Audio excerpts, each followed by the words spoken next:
Good afternoon, welcome to Fishing for Bees. April 26th, high 70s, winds died down, sunny. So anyways, we got Doug here. He responded on Facebook.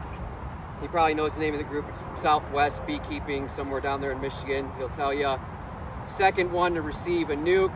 This is the one in the video of when I was giving them away. That was the second one, the one with the weird drone pattern. And I'll let him tell you a little bit about himself, and we'll go from there. Like I said, my name is Doug, and second year beekeeper. So do have the pipe channel and been doing a little bit of this stuff on that, and gotten pretty interested in it last year. Lost my bees over the winter, still learning. So this guy was gracious enough to help me out, and so we're going to dig into it. So a little bit about it is I did request that nobody have bees. You could have had bees and lost them over the winter. You could have new equipment waiting for bees. You could have been sitting on the sidelines and out of bees and thinking about getting back in. The requirement was that you couldn't have bees. I wasn't interested in expanding somebody's apiary, so he responded. This is a perfect fit as far as the last colony that I gave away. The last colony I gave away was a gentleman that has been in beekeeping for 6 years and came here and showed me tons of things and taught me and installed it himself. That's how we got the screen idea for the front entrance as far as bending it and it locking in. We went a little bit further. We did put some tape. He's got a drive. He's in Cascade now. Where are you from? I'm down Berrien Center. Yeah, so he's got a little bit of a drive. We want to make sure that first of all they don't cook, and second they're secure. If one bee can get out, thousands are going to get out. If you're in the bed of your truck, you're going to cast them all the way down the highway, and you're going to get home and there's no bees. If you're in your vehicle, you're lucky because they're all going to be in your vehicle with you. So it's got to be secure. It can't. Well, okay, it's got one lane of traffic. One lane will allow angry bees to come out one by one. So make sure it's secure. And we probably went a little bit overboard, but that's fine. So I'm not going to smoke at first. If you saw the video yesterday, we talked about that. We're not trying to put them in the air. We're trying to put them in the box. We put them in the air, and then we got to try and get them in the box and coax them in the box.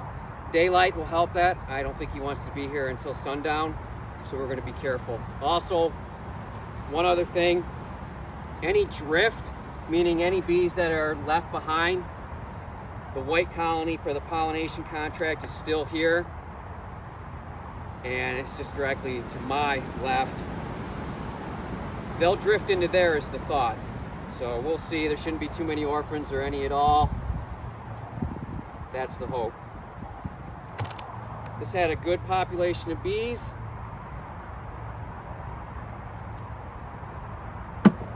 Might as well take that opportunity instead of shaking them back into the colony to introduce those 20 to their home. You'll see it's got some drone comb that we spoke about, some funky comb. I'm not sure why it happened. I'm not sure why she did it. My speculation is that it was funky drawn comb that I had put into a swarm trap, and she had no choice, right? They're not going to tear it down and make worker cells. They're going to lay it up with drone cells, and that's what she did. We're not inspecting, but we can look. I don't want to get too far ahead of ourselves because he's going to have to do this in a couple days.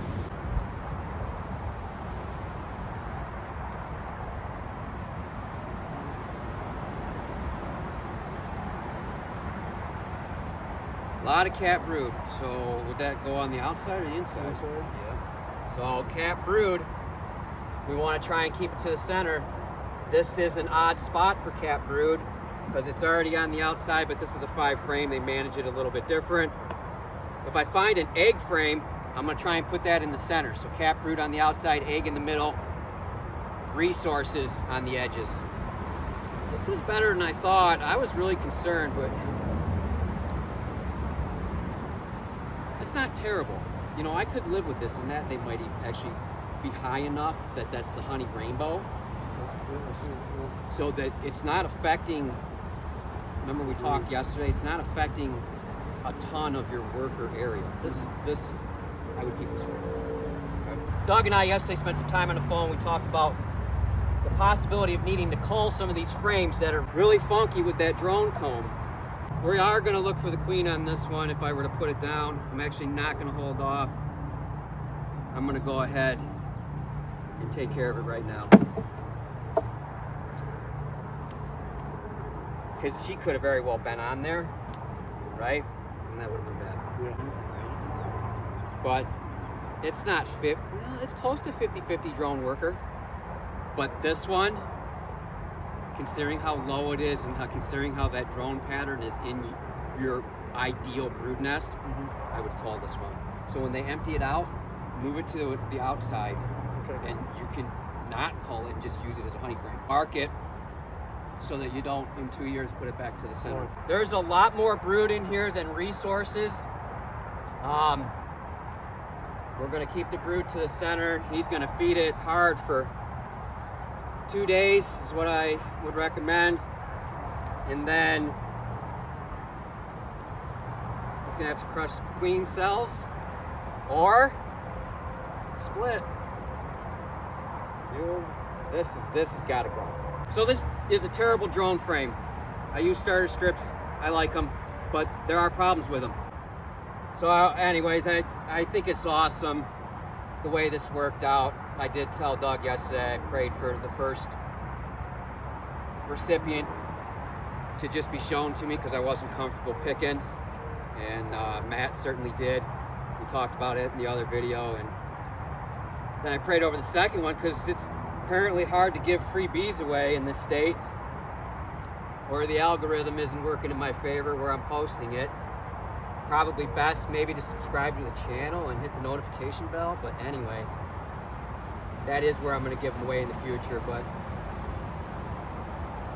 Doug showed up and I immediately knew that he was the second one. Full disclosure, I am asking for a 10 frame swap, so I'm technically not giving them away. I'm giving the bees away, I'm not giving my frames away.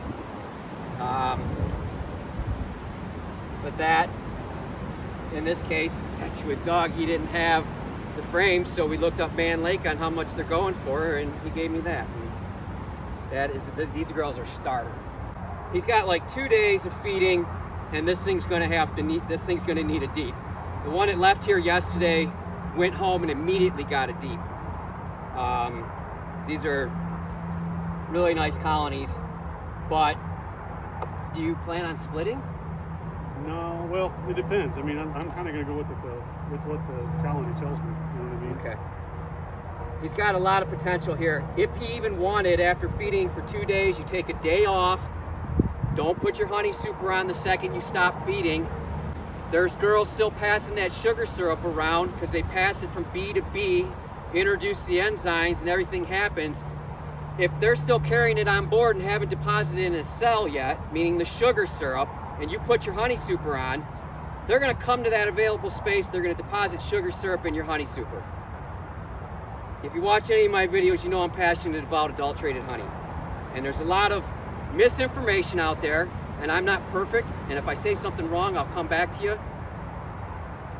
If they're carrying it on board and they haven't deposited it in here, you don't wanna put your honey super on. So remove your feeder, give it a day or two, and then put your honey super on. Then you know everything's out of their system, deposited in the brood nest, and everything coming in a nectar flow is gonna be honey and not adulterated. They're good girls. There's some small ones. So we're gonna go ahead and wrap it up. I appreciate you watching. Thanks for coming out. Appreciate everything. Appreciate all the support. Thanks for watching. I hope your bees are well.